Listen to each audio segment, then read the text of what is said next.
Welcome everybody. इससे पहले हमने म्यूचुअल इंडक्शन का टॉपिक पढ़ा और म्यूचुअल इंडक्शन के टॉपिक के अंदर हमने ये देखा कि mutual induction is basically EMF induced between two coils. एक कॉइल दूसरी कॉइल के पैरेलल में है और अगर पहली कॉइल जिसको हमने प्राइमरी कॉइल कहा उसके अंदर करंट को चेंज करते हैं, उसकी वजह से उसके थ्रू मैग्नेटिक फ्लक्स चेंज होता है और मैग्नेटिक फ्लक्स जो है वो प्राइमरी कॉइल का सेकेंडरी कॉइल के साथ लिंक्ड होता है। चूँकि ये पैरेलल में मौजूद है, लिहाजा दूसरी कॉइल जो कि सिर्फ गैल्वानोमीटर से अटैच होती है उसमें भी सेम चेंज अकर करती है, यानी मैग्नेटिक फ्लक्स जो है वो चेंज होता है।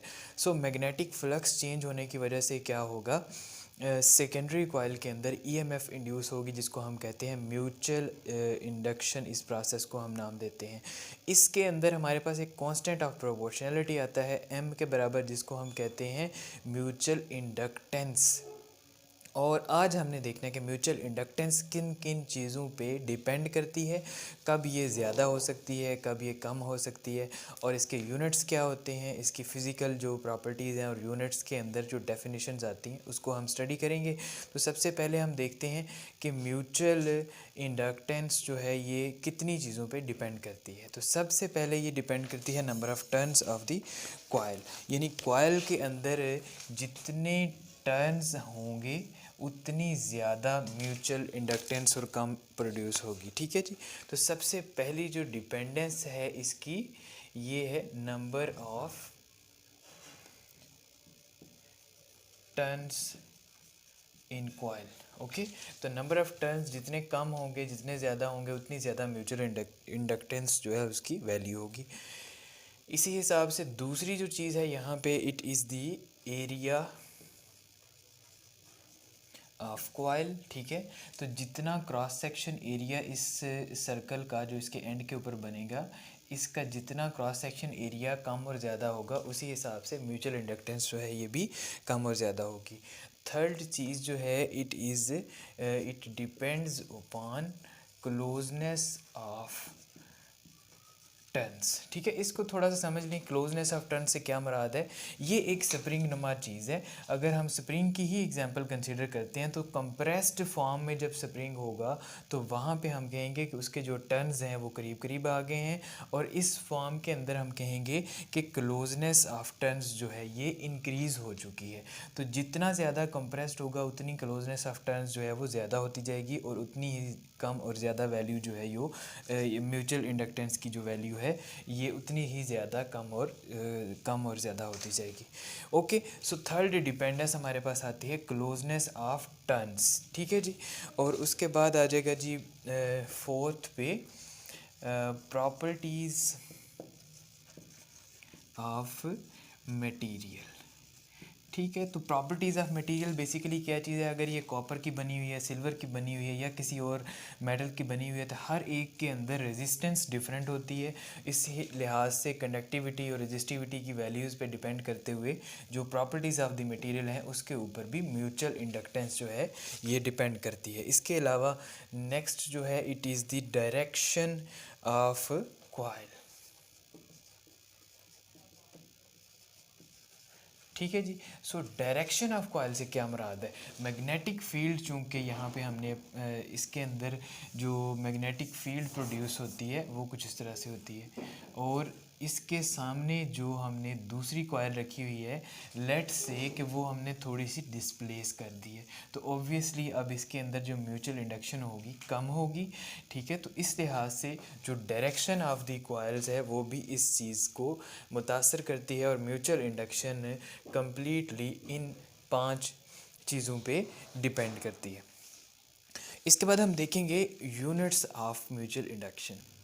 ओके, तो यूनिट जो हैं म्यूचुअल इंडक्टेंस के किस तरह के होंगे, चूँकि पहले हम इसके यूनिट के लिए फार्मूला लिखते हैं। तो म्यूचुअल इंडक्टेंस का जो फार्मूला है मैग्नीट्यूड की फॉर्म में किस के इक्वल होगा, this is epsilon S divided by delta IP over delta T. This is rate of change of current, and this is induced EMF in a secondary coil.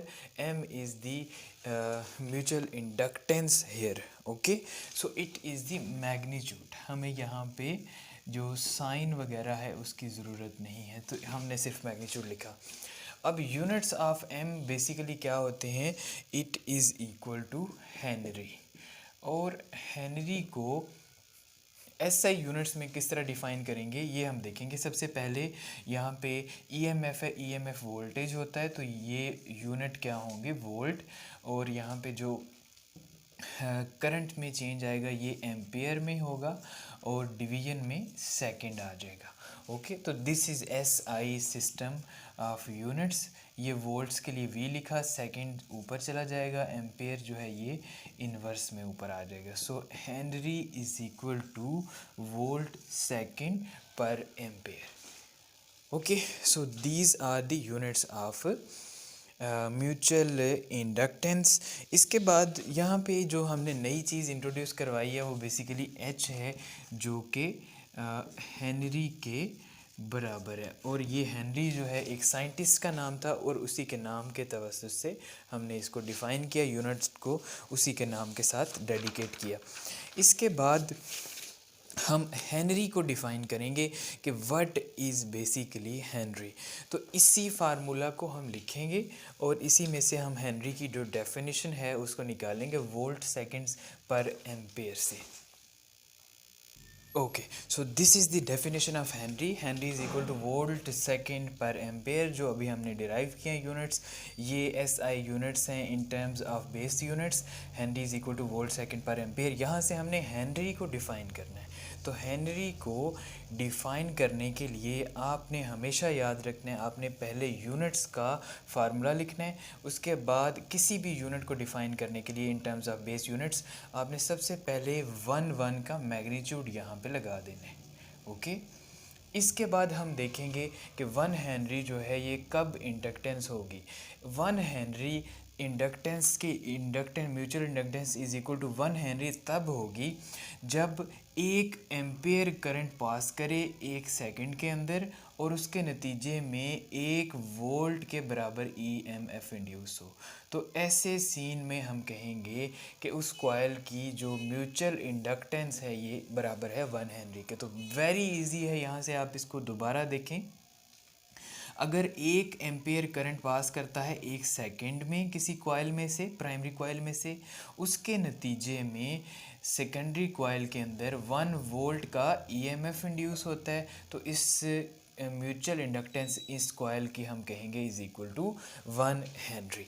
इसको थोड़ा सा हम री एलैबोरेट करते हैं with respect to secondary and primary.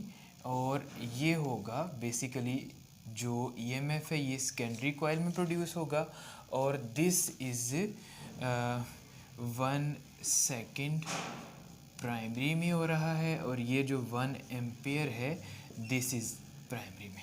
ठीक है जी।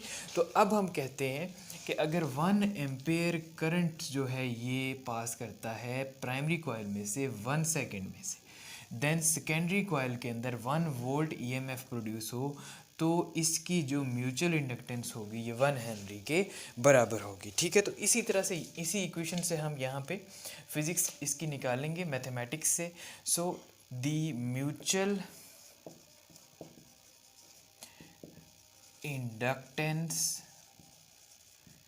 Is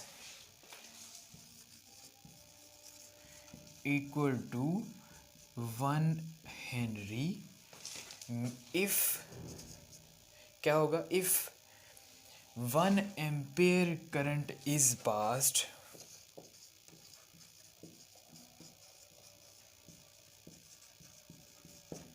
when ampere current is passed through primary coil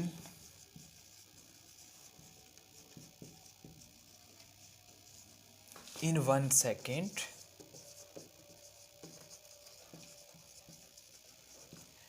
ठीक है जी। 1 ampere current through primary coil is passed in 1 second and 1 volt EMF is induced in secondary coil and 1 volt EMF is induced in secondary coil। ठीक है जी। तो अगर हम mutual inductance को define करना हो तो हम क्या कहते हैं, दोबारा देख लें। 1 हेनरी के बराबर होगी म्यूचुअल इंडक्टेंस अगर 1 एम्पियर करंट पास करता है 1 सेकंड में प्राइमरी लूप में से, और सेकेंडरी में उसके नतीजे में 1 वोल्ट का ईएमएफ इंड्यूस होता है। तो इस म्यूचुअल इंडक्टेंस को हम नाम देंगे is equal to 1 henry. Okay जी, so this topic is completed here.